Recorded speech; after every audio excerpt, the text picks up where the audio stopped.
At Rob Pelinka's press conference, he joins me now on SportsCenter. What was the Lakers' approach behind the way they assembled this team around LeBron? Well, it's interesting. The Lakers are taking a clear departure from how other teams have been built around LeBron James in the past. With perimeter shooting, Rob Pelinka said that he saw how the Houston Rockets had some success against Golden State this season, particularly on the defensive side, which may be a little bit surprising. And that's why they went out and got a lot of tough, grizzled veterans like Rajon Rondo, Lance Stevenson to play defense, also add playoff experience. And Rob Pelinka said he, Magic Johnson, and LeBron James all agreed on one thing: they cannot fall into the trap of basically trying to beat Golden State at its own game. All right, the Lakers have made lots of moves, including those guys you mentioned, Rajon Rondo and others. Where do these moves leave second-year guard Lonzo Ball? So Pelinka made it very clear that the 4 starting spots on the starting lineup outside of LeBron James are going to be up for competition, meaning Rajon Rondo and Lonzo Ball are going to be competing for the starting point guard spot. Lonzo Ball has not been able to work on his game as much as he would like to this offseason because he has a torn meniscus in his knee. Pelinka said that Lonzo will be ready for the start of the season, but he made it very clear that the starting point guard spot is going to be up for competition. Okay, the elephant in the room is still that guy down in San Antonio. What are the chances the Lakers make a trade for Kawhi Leonard? I think the Lakers are going to continue to monitor the situation, but the Spurs still are asking for a lot. And right now, the Lakers can only trade their young assets and young players. It's something they don't want to do. They don't want to give up the farm for Kawhi Leonard, who obviously will become a free agent next summer. So they will monitor the situation, but my guess and my feeling is that the Lakers are going to move forward with the roster they currently have. All right, Ohm Youngmisuk with the very latest. Thank you, my friend. We appreciate you. Wojnarowski reporting Carmelo Anthony has permission from Oklahoma City to speak with other teams. Anthony and his reps reportedly met with the Rockets and the Heat recently at Summer League in Vegas. Melo will waive his no-trade clause to facilitate a trade to a team that will release him, or the Thunder will exercise the NBA's waive and stretch provision on Anthony.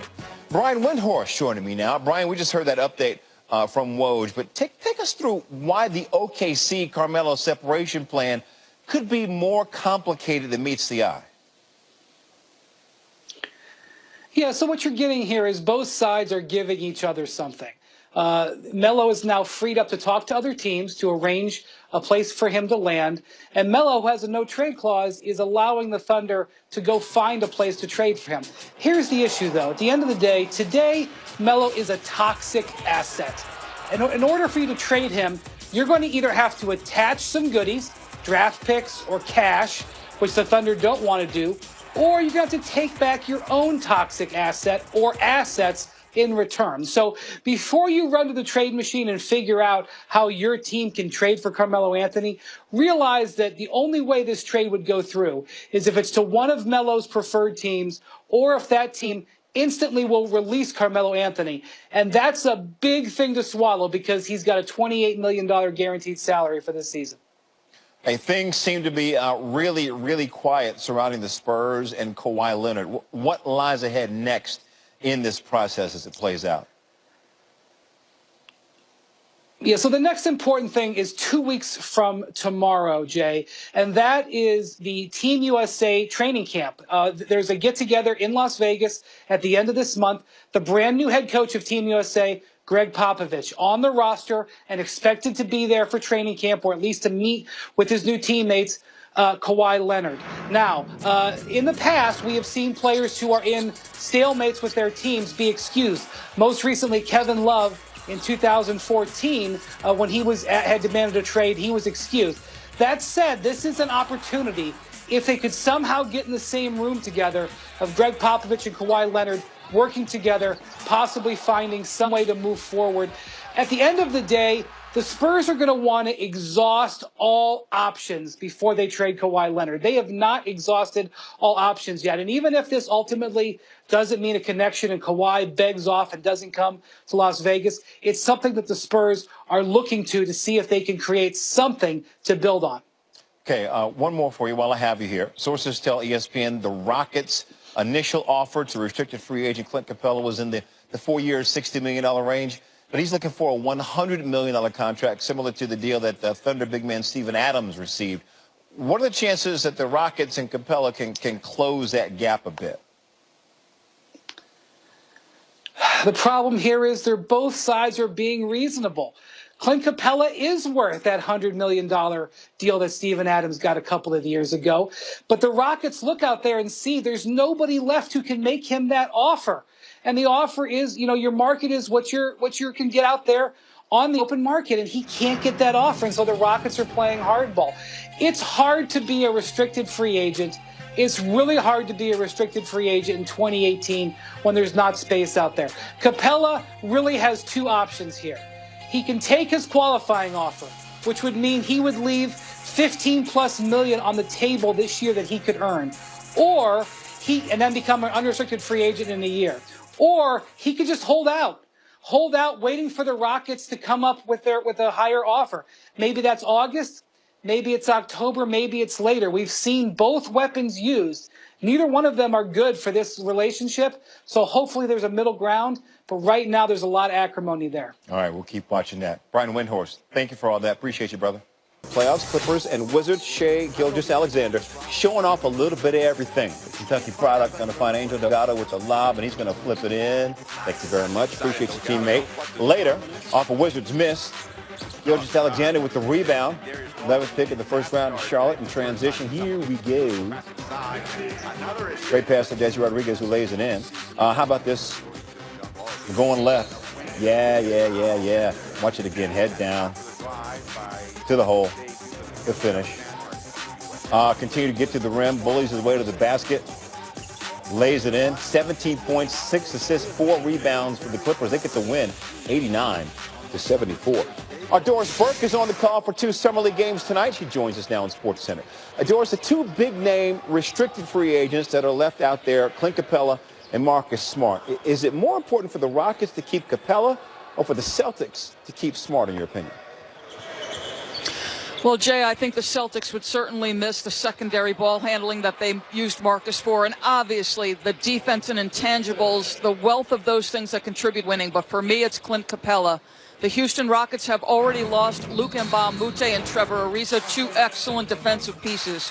What you have in Capella is that rim runner, that rim protector, the pick-and-roll partner for the great playmaking that they have with Chris Paul and James Harden. He has established such great chemistry with both of those guys. To me, there's still a ceiling there offensively. I don't know how big. He needs to continue to work on his free throws, but I think it's Clint Capella for sure. Okay, another thing for you. NBA Commissioner Adam Silver spoke after the league's Board of Governors meeting last night. Had this to say about potentially lowering the age minimum from 19 to 18. Take a listen. My personal view is that we're ready to make that change, that it won't come immediately, but that when I've weighed the pros and cons, that given that Condoleezza Rice and her commission has recommended to the NBA that those one-and-done players now come directly into the league, and in essence the college community is saying we do not want those players anymore. I think that sort of tips the scale in my mind that we should be taking a serious look at lowering our age to 18. Doris, what's your reaction to hearing Adam Silver say he's in favor of lowering the NBA age minimum to 18 and going back to allowing players to jump from high school directly to the league? Honestly, Jay, for those of us who have covered the league, this felt like a foregone conclusion from everything we were hearing over the course of last winter. Adam Silver just giving voice to what we had heard was going to happen. I believe it's the right thing for the players. I believe it's the right thing long-term for the NCAA institutions. The fascinating part now becomes the adjustments once again for Kentucky and Kansas and Duke, who have been so good at recruiting those one-and-dones. Doris Burke calling Summer League tonight on ESPN2. Doris, thank you so much. See you then. Thank you. It gets you hyped and excited about the possibilities. A seismic shift. He's a force of nature. You got to give kudos to Magic Johnson. He's not done trying to win. That shared vision is what brought LeBron James to Los Angeles. This is what the Lakers do. LeBron James, a pen in his Lakers contract, finally all got together today. James signed up for real. Little late, but makes up for Magic Johnson being a little early. Magic got to James' house 60 minutes before free agents officially opened, so he had to wait in his car until the clock struck midnight. If you remember his TV show, that was the best Magic hour ever. I was supposed to be there at 9:01, so I got there at 8:01. And so I was going to sit out there for an hour. Time to go up to home, and it wasn't to sell the Lakers. He didn't want to hear that. He already knew the team almost better than I did. He broke the roster down right in front of me. Oh, the Cougs like to do this. So-and-so like, oh, I can't wait. You know, this guy is this. And I said, wow, man, he knows the entire roster.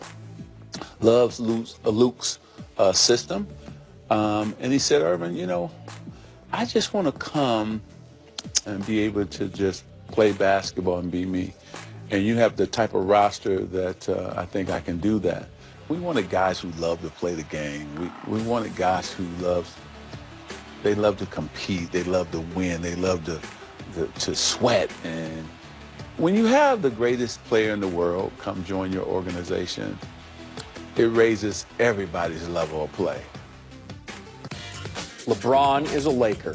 Now, that's the short, four-word version. Ramona Shelburne went 4,500 words on the subject in a story that just posted on ESPN.com. The internet has more ink than TV does. So the day LeBron became a Laker, behind-the-scenes stories. Ramona with us now on SportsCenter. And let's take it from the very top on down. Jeannie Buss stayed out of it and stayed awake. Give us her perspective of what she told you. Well, you know, Jeannie had been doing this for the last 18 months, really, when she fired her brother and she fired Mitch Kupchak and installed Magic Johnson in that spot as president of basketball operations.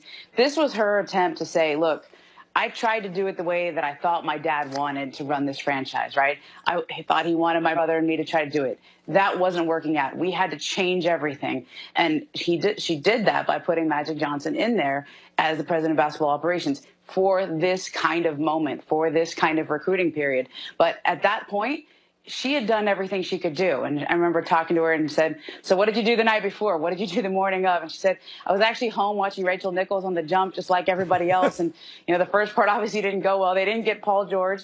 I said, were you able to fall asleep? She goes, yeah, I actually fell asleep, but I woke up at 4 a.m. and absolutely couldn't sleep at all. I was tossing and turning.